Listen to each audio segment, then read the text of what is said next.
Congratulations, girls. We've officially made it through one full week of school. Only 34 more weeks to go. Today's an 8 a.m. We're following a regular schedule. Just a reminder that the 1818 SLU returning sign-up is happening today during activity period. We want to wish a very happy birthday to Piper Ansell, Emma Herr, Gabby Carey, Claire Schuencase, and Monica Young. We hope you have a great day. That's right. In fact, we have the perfect birthday present for you, an announcement from the Social Justice Club. The Social Justice Club invites you to join them for the Festival of Nations this Saturday and Sunday at Tower Grove Park to celebrate the diversity of cultures that add richness to our city. You can meet Miss Rush and Isabel Lee at the Centene Forest stage at 4 p.m. on Saturday, or Hannah Calandro at the World Religions tent at 4 p.m. on Sunday. You can also enjoy this event on your own. Information is at festivalofnationsstl.org.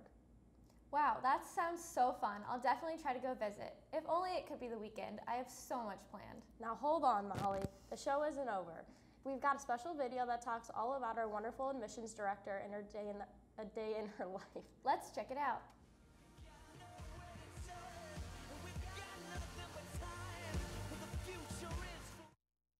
the admission season, I would say, officially starts in September, but in all actuality, it goes all year round, and probably about until May.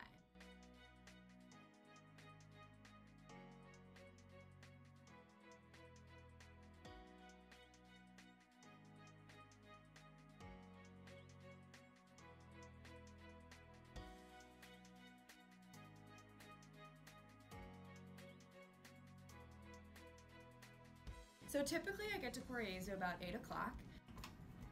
Koryezu Academy, this is Colleen.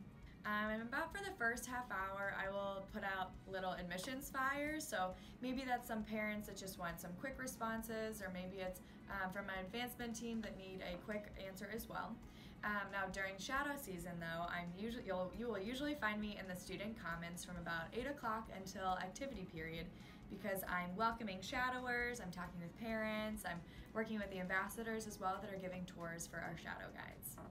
So after that, what I usually do is I'll come back to my office, and with my trusty notebook, I usually go through different things that are on my to-do list. So that might be following up with parents, or maybe if I have an event coming up like 7th grade preview day or freshman registration night, I'll usually go to my my to-do list and just kind of see what my status is on things, and following up with people, organizing groups or things like that as well.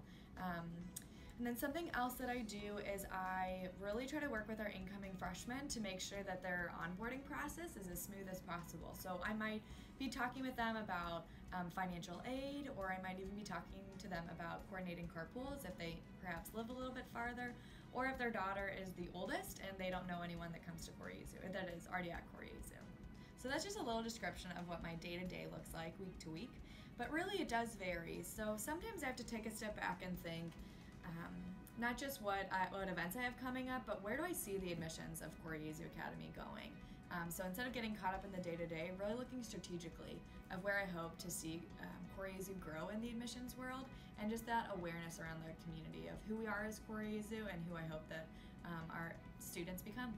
So once students apply, I look at their application, their standardized test scores, their grades, as well as their interview. So it's not just me that's making the decision, it's also Sister Veronica, Sister Barbara, and then Miss Suda. So we do, like I said, we look at the grades, the test scores, and the interview, but something else that we're really looking for is for students who are really authentically just been genuinely interested in learning, that have that zeal and that passion for learning, and also are excited to be a part of the Koryezu community. So that means growing in their faith, that means being a part of a sisterhood, and also doing service as well, because as we talk about who we are as Koryezu and sharing the love of the heart of Christ, that we receive so much, and then it's our call to then share that love with people around us. So when I first started as admissions director, I was really curious about how admissions began at Koryezu as far as who was directing it. And so what I learned is that the sisters actually broke up high school night, open house, and even like coordinating interviews. And then when they realized that it's such a competitive market here in St. Louis with 8 other all-girl high schools. And so what they wanted to do was to have one person solely focused on admissions at Koryezu. And then with having just one person dedicated to that, they could add 7th grade preview day, more sophisticated shadowing program, and just different events like that. And And so as I'm thinking about growing even ambassadors, it's crazy to think that I was actually part of the first ambassador team when I was here actually walking the halls of Koryezu. Colleen works so diligently in her office and throughout Koryezu to make the admissions process as smooth and successful as possible. From the many events she plans, meetings she attends, phone calls she receives, and interactions that she has, she truly embodies the admissions process and gives incoming students the chance to become successful at Koryezu, and current students the time to realize that by being accepted into Koryezu, they have began a path to success. Hope when you take that jump, you don't feel the fall. What a great video. It gave me such an insider look at one of the many important people here at CJ. You're absolutely right. Sadly, that's all we've got for you today, CJ. Have a fantastic weekend, and freshmen, get ready for Welcome Week. Now please stand for prayer and pledge.